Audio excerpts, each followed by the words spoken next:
Hi everybody, I'm Jordan Rolfus from Beagle Rampant Productions. And I'm Daddy Rolfus, Steve Rolfus, also known as Raggy. Yes, and this could or could not be a double upload for the Germania Society of Cincinnati.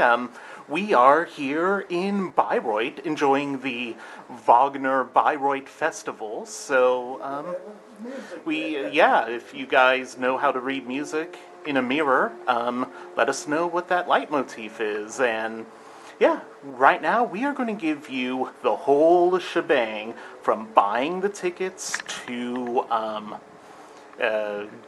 getting to Bayreuth, to what to expect at showtime, what you can eat at showtime, where you can stay.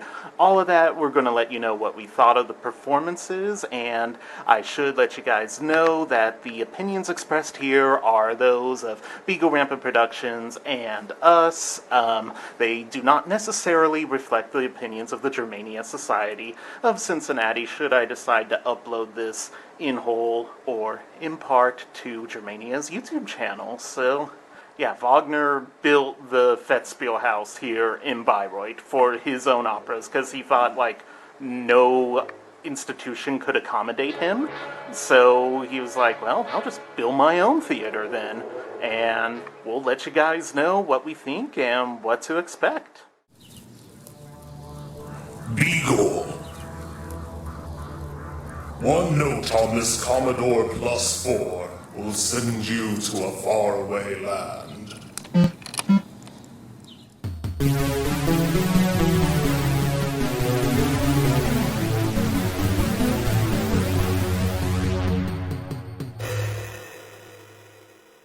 Anyway, buying the tickets.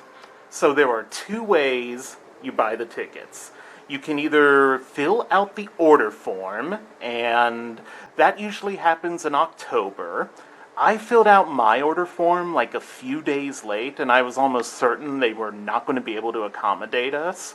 And they were able to accommodate us no trouble, obviously, because we're here. We're here. Yeah.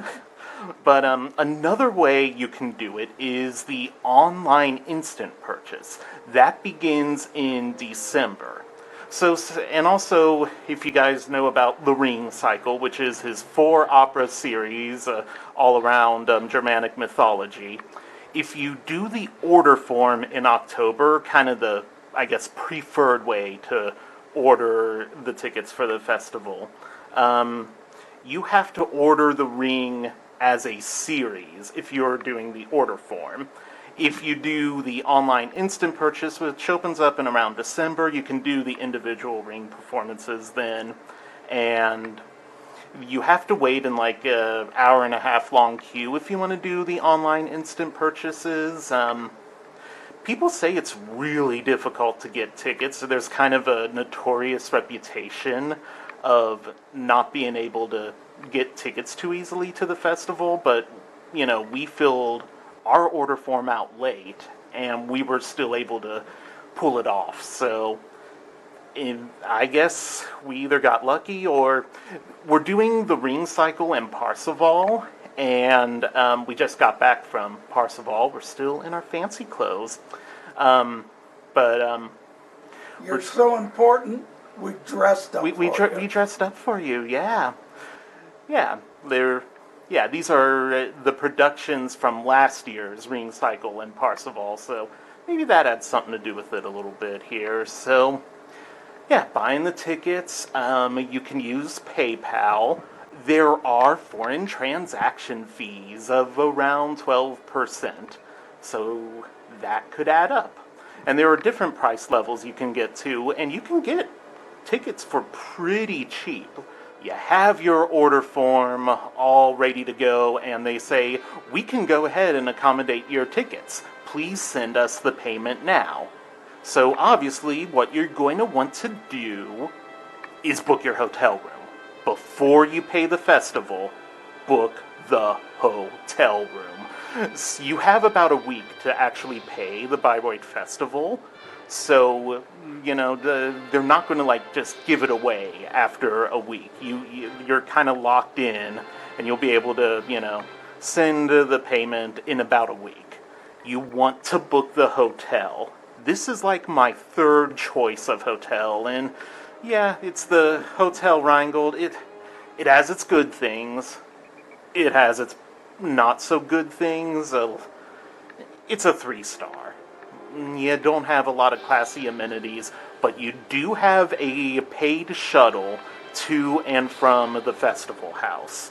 So that's pretty cool. A lot of hotels do, though, so yeah, you may want to look into a hotel that's either really close to the festival house or one that has a shuttle service, which Hotel Rheingold does. And I really love Das Rheingold, so yeah, it was kind of a fit there. And this hotel, though, is really close to the city center. The festival house is not close to anything, really. It's up on they call it the Green Hill. It's up on the Green Hill, and it's not close to really any amenities there, so yeah. So you book your hotel room. Get ready, potentially, for more foreign transaction fees. Yay! I was able to book this on Hotels.com, though, so no foreign transaction fees involved there. Let's see. After I got the hotel squared away, it was time to do the flights. Flights are easy enough. We transferred in Amsterdam. Very easy transfer. Loved it. Definitely easier than whenever I transfer in Charles de Gaulle in Paris. So Amsterdam Schiphol, it was very, very easy and efficient of a transfer. Ooh, I am not holding this camera steady. I've been noticing that. Sorry, Germania viewers. Ah, well, Beagle Rampant viewers know what's up with this, but, you know, Germania viewers, you're like, you usually do better videos than this. I'm like, yeah, I sure do. Anyway, so flying over, you book your flights. Hi, everyone. Future Jordan here, giving some further tips that I forgot to mention when we initially recorded this in the hotel room. I'm going to be doing this here and there throughout this video, and our first additional note relates to what do you do once you arrive in Nuremberg? How do you actually get to Bayreuth? You have a few options here. You could theoretically rent a car and then drive to Bayreuth and the Festspielhaus, but looking at the parking situation at the Festspielhaus and the insane traffic that you are going to have to endure after the opera performances, I probably wouldn't exactly recommend driving from Nuremberg to Bayreuth. Instead, the most comfortable option would probably be to take the train. Taking the train from Nuremberg to Bayreuth is pretty straightforward, actually. A lot of it is laid out in the Deutsche Bahn website. Ultimately, you will have to download the Deutsche Bahn app on your smart device as well, so make sure you go ahead and get a good data SIM card. If your phone does what we call the eSIM cards, I highly recommend Olafly. They're going to be probably the best providers of data SIM cards internationally for traveling to Germany, so that will very easily get you connected to the Deutsche Bahn mobile app. I recommend buying the Tagesticket Plus for your trip. That gives you access to the entire VGN network. VGN is the Greater Nuremberg Public Transportation line.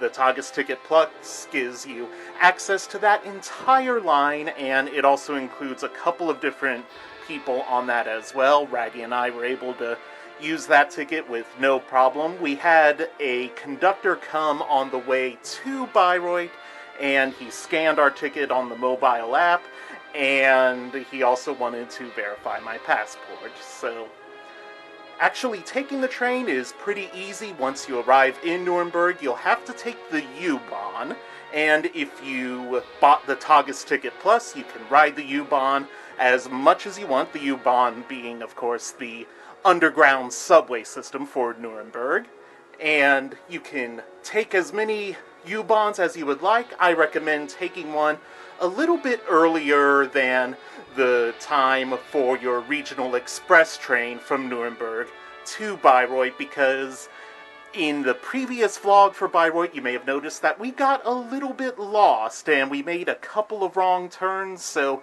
give yourself a cushion and take an earlier U-Bahn. I recommend about 20 minutes to transfer from the Hauptbahnhof. You want to take the U2 U-Bahn line in the direction of Nuremberg-Rothenbach, and then you want to get off at the Hauptbahnhof, which is the main train station in Nuremberg, and we probably made some wrong turns, so give yourself about 20 minutes. The Deutsche Bahn website recommends, you can do it in 5, and I'm sure a lot of people could, but I made this mistake and needed about 20 minutes, so give yourself 20 minutes as well if you're a first-timer. And once we arrived on the train, we had these massive luggages. It was perfectly fine to store them in the overhead compartments. You do have to be careful as you board the regional express train. You don't reserve your seats for this particular type of train, and there is a little bit of a gap as you board the train that kind of leads down just in the middle of a big old abyss there. So you're going to want to be careful as you are actually boarding the train, and if you have big, heavy luggage, it's perfectly doable. You don't need to stress about your luggage.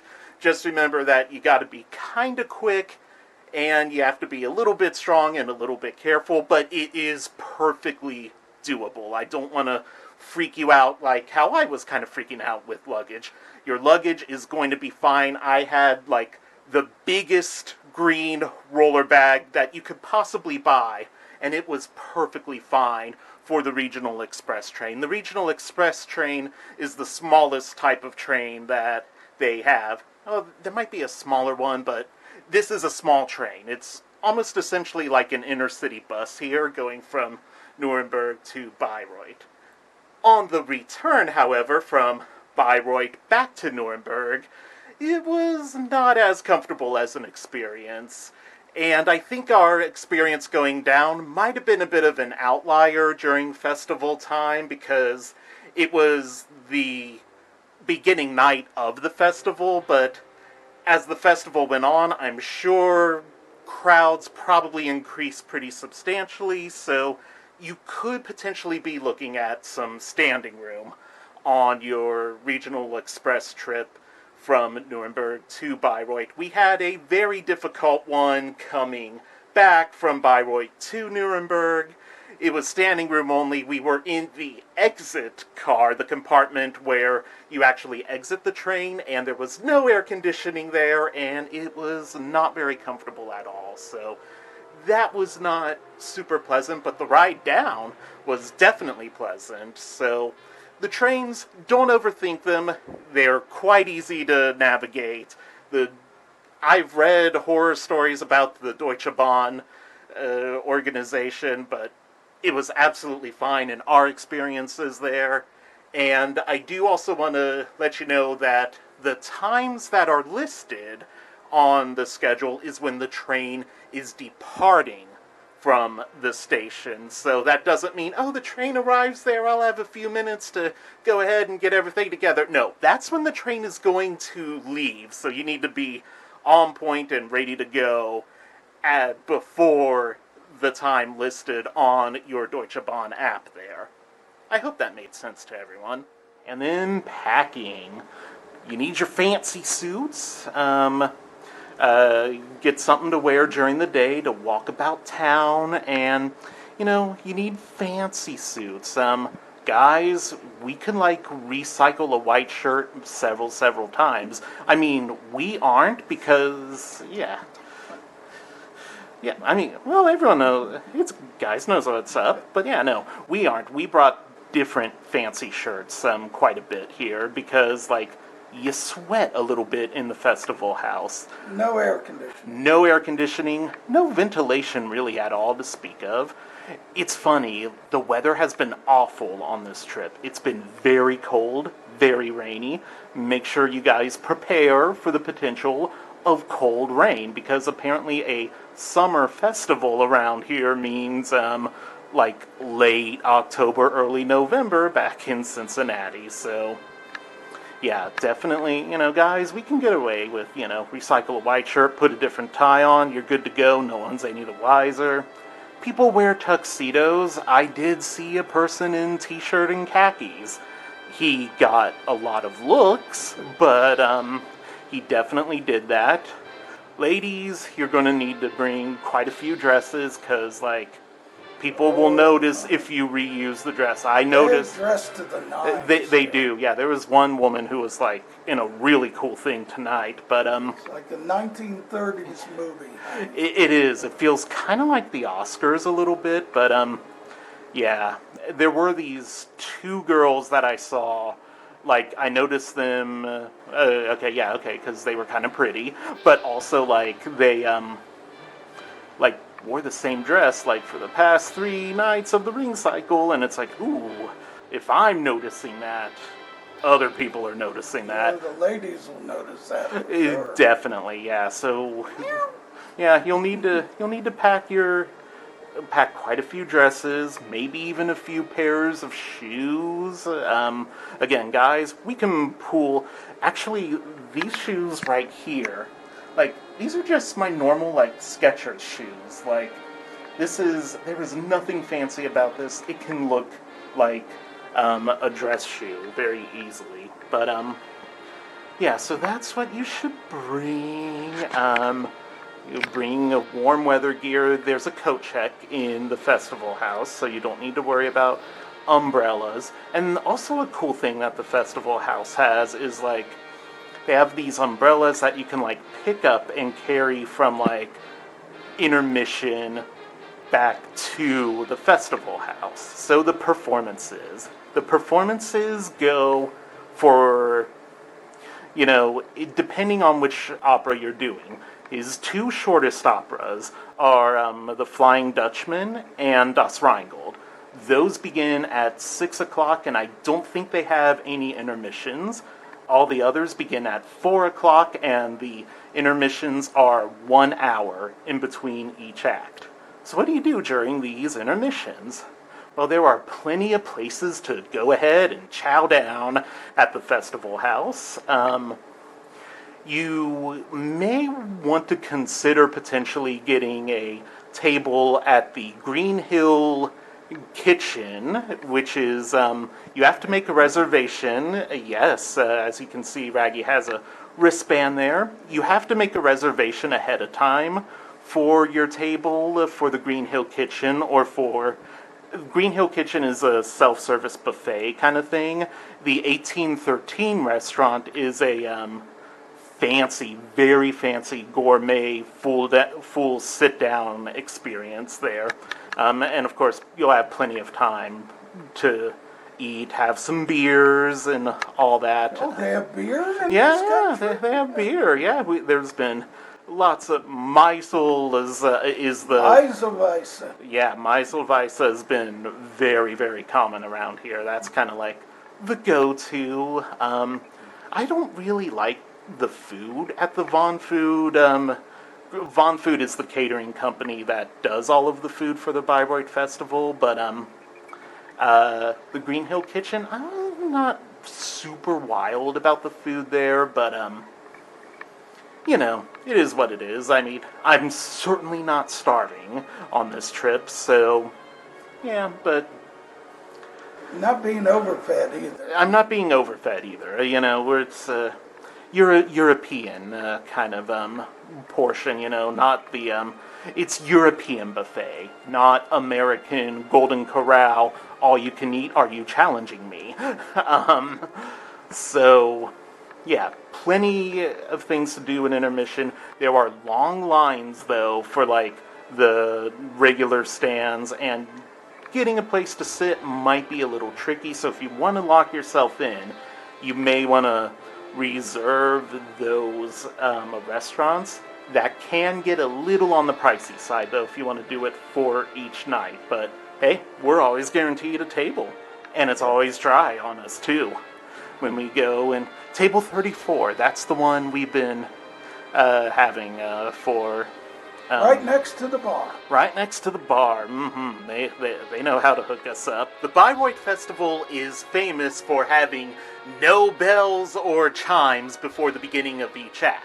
Instead, a bit of the brass ensemble appears on the balcony and plays a fanfare before any of the acts, the first, second, or third acts there.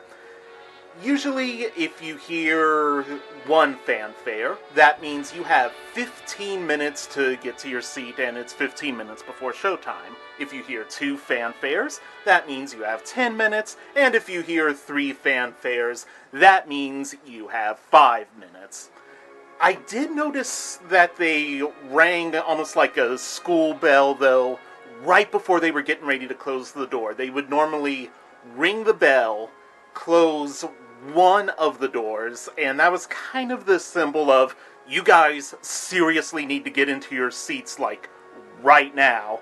And then very shortly after, another bell would ring, and then the ushers, who, by the way, the ushers, all absolutely fabulous and multilingual, English being a base for everyone at the Bayreuth Festival. Once you hear that second bell, the ushers would go, they would close the doors, and you would only be allowed to exit the theater in the event of a pretty serious emergency. So, yeah, it's a really cool experience to see the brass band appear and play the fanfares, but the website says no bells, no chimes. There is a little bit of bell action going on, but the main thing they use to indicate the beginning of each act is the brass band and their fanfare.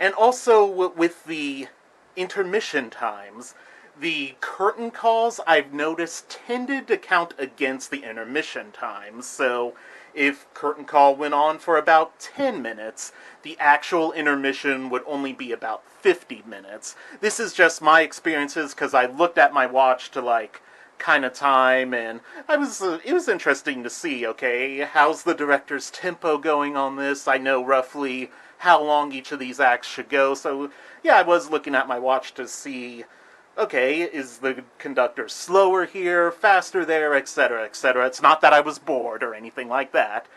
And I noticed that it seemed to be from when the orchestra stopped playing, there was 1 hour before they started back up again. So you may also want to bear that in mind. And it took us about maybe 8-9 minutes to go from the Green Hill Kitchen all-inclusive restaurant to our area in the Fettspiel House. But of course, we were almost on the complete opposite ends. The Green Hill Kitchen was on the opposite end of our door for the performances. So, okay, I got the food offerings, and most performances begin at 4 o'clock. We've been getting back to the hotel around 10:30, 11 or so. And watching a darts game. Yeah, darts party is so addictive. I've been loving it. It's like, wow, I can't believe I'm watching people play darts after an opera. It's one of those things, man. It's the little things that can tie an experience together, and I absolutely love it. And let's see. So we covered what to eat. Anything else I should mention? Security procedures. You need to bring an ID. A national ID can work too, like your state driver's license or the ID from your home country. That could all work. That could be perfectly fine. Yeah, we've been using our passports, and I'll remember to get a shot of this in a little bit, but I'm wearing a suit, and normally I use a little neck wallet. That's not so easy when you have to untie your Versace tie. Yeah, this tie is Versace, vintage Versace. But, Yeah. Yeah, so not super conducive to a neck wallet there. So I've been using this wallet from, I think it's Lewis and Clark, that like hooks to a chain. I bought the chain from PackSafe. Chains from PackSafe, and the wallet itself is from Lewis and Clark. And just chain it to my belt loop. There we go. I can whip out passports. The wallet can comfortably fit 2 passports, tickets for the Green Hill Kitchen, and tickets for the actual performances. There isn't like a metal detector or a thorough security search, but you do have to show your ID. Because they've had problems in the past of like people buying a whole bunch of tickets, selling them on places like eBay and stuff, and locking honest viewers out of the picture there. So they want to make sure that the person who has the ticket is the one they're actually looking at. And what I had to do, and this was actually before we arrived, what I had to do was I had to log into my festival account, and then I had to go in and add both of our names as it appeared on our ID on the tickets. And then you download your tickets at that point, where you can either put them on your phone or print them out. There was another note I had about that.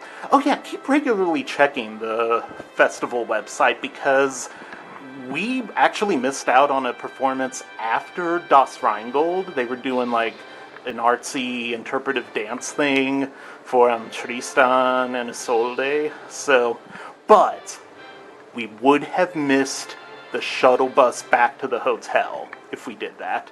So, and I kind of wanted to leave after Das Rheingold.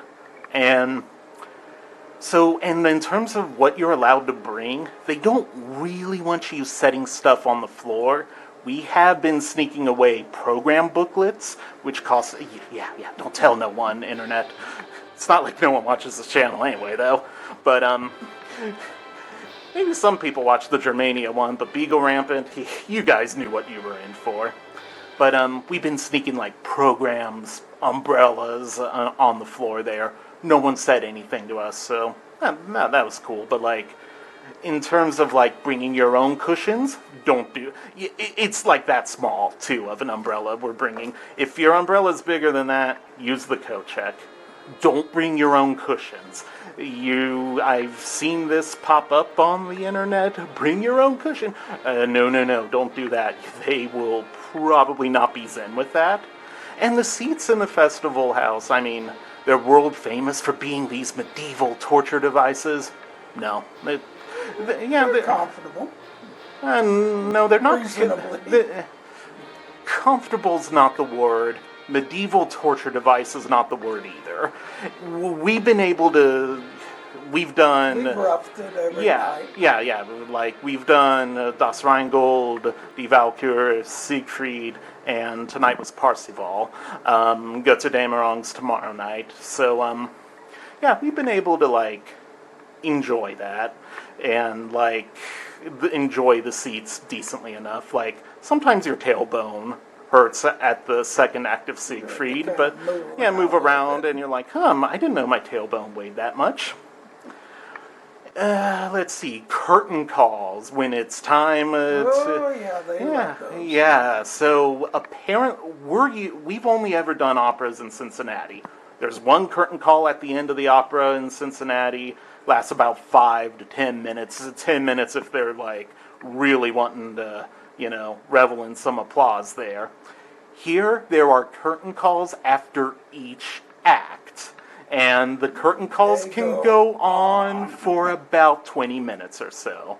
And standing ovations, I got scolded tonight for doing a standing ovation. Everyone stays seated. Everyone stays seated. I've been doing a standing ovation every other night. It's like, yeah. I was not particularly fond of the scolding, but in whatever. Cincinnati, if you stay seated, it's rude. Like it. Yeah, it's rude. In most places in the world, it's rude if you stay seated. It's during the end of a performance. But here, they're stamping the feet. The wooden floors are great for feet stamping, so stamp them hoofies to show your support. I did notice something strange about the curtain call for Die Walküre, though. Siegmund and Hunding, and if you guys are familiar with the opera, Siegmund and Hunding, they both die in the second act, although in this staging, Hunding somehow lived, which is not supposed to happen, but whatever. Siegmund and Hunding, they don't appear in the third act, and then during the curtain call for the final act, Siegmund and Hunding did not reappear to take a bow after the actual opera had concluded.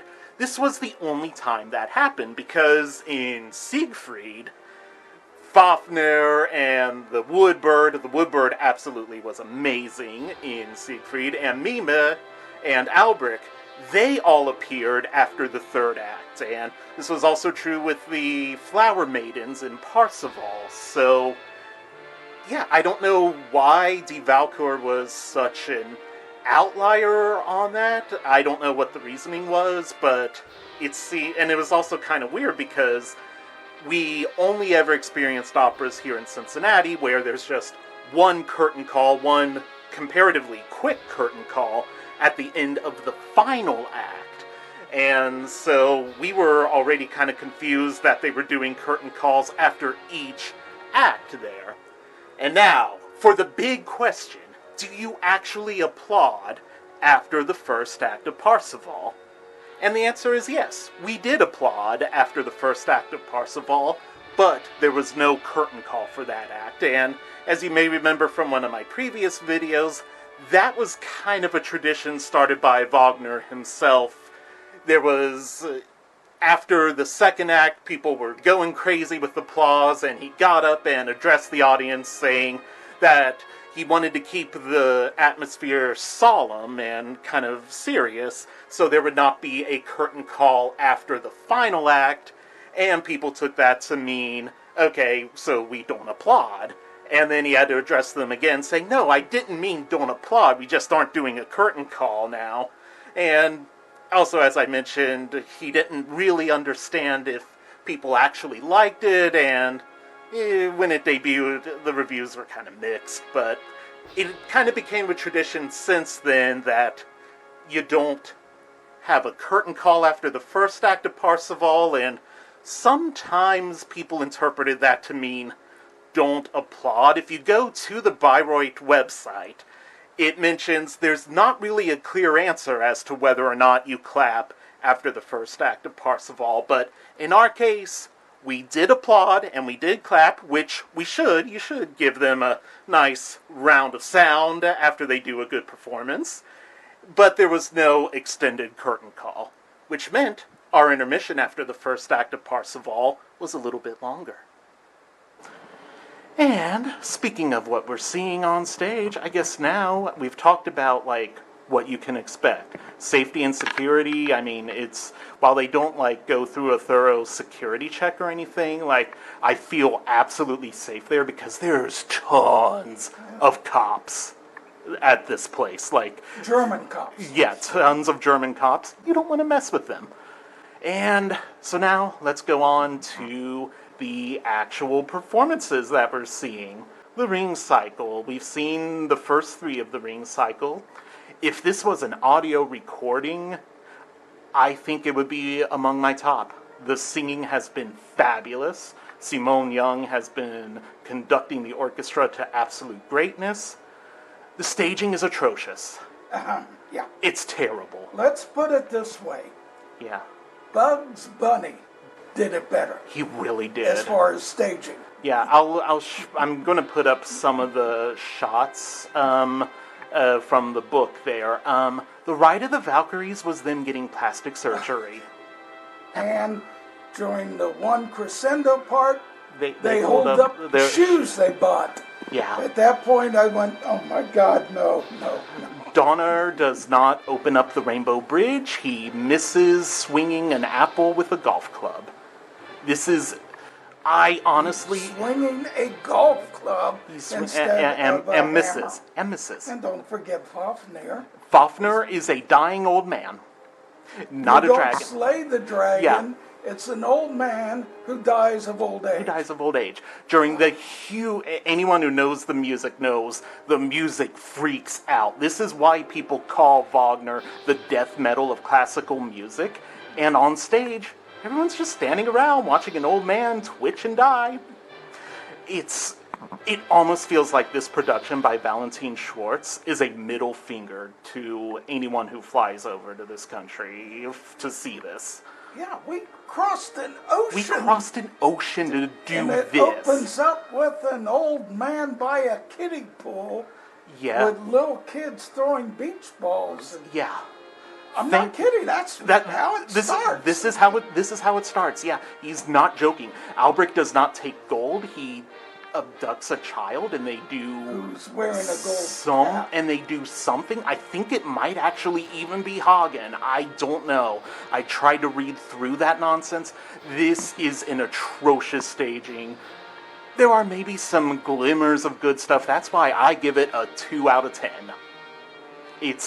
I thank God they are retiring this production on the staging. Musically, we're looking at probably one of my top performances of the Ring. That's how good it was. Luckily, we did Parsifal tonight, and that was staged better. That was much better. The Flower Maidens, the Flower Maidens in Act 2. Ooh, that was incredibly done. Very, very, very sexy too. So it was good. And then Act 3 was it was a strip mine. It wasn't horrible.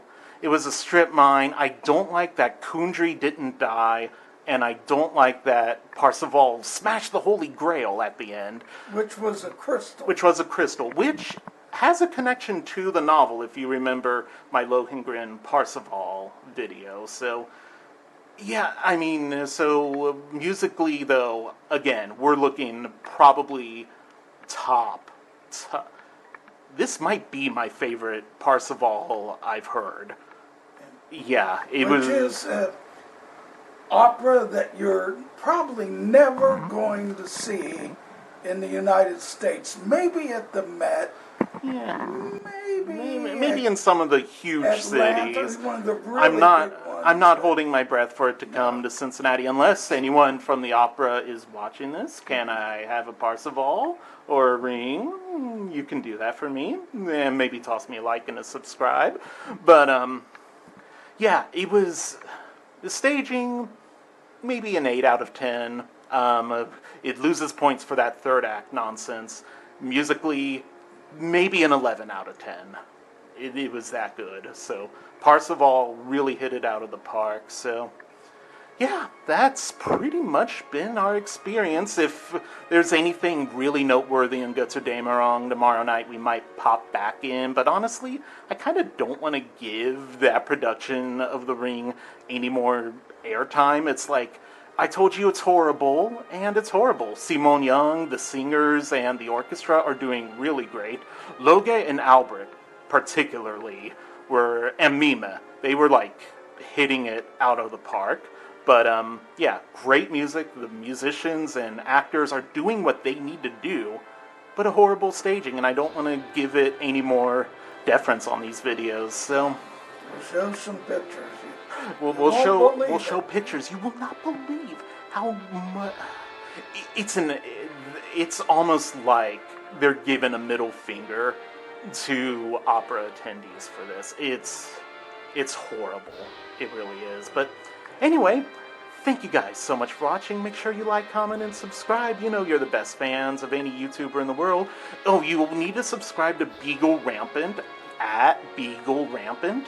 And also subscribe to at Germania-Society. Germania-Society. Oh, come to our Oktoberfest too. That's August 22nd, 23rd, and 24th.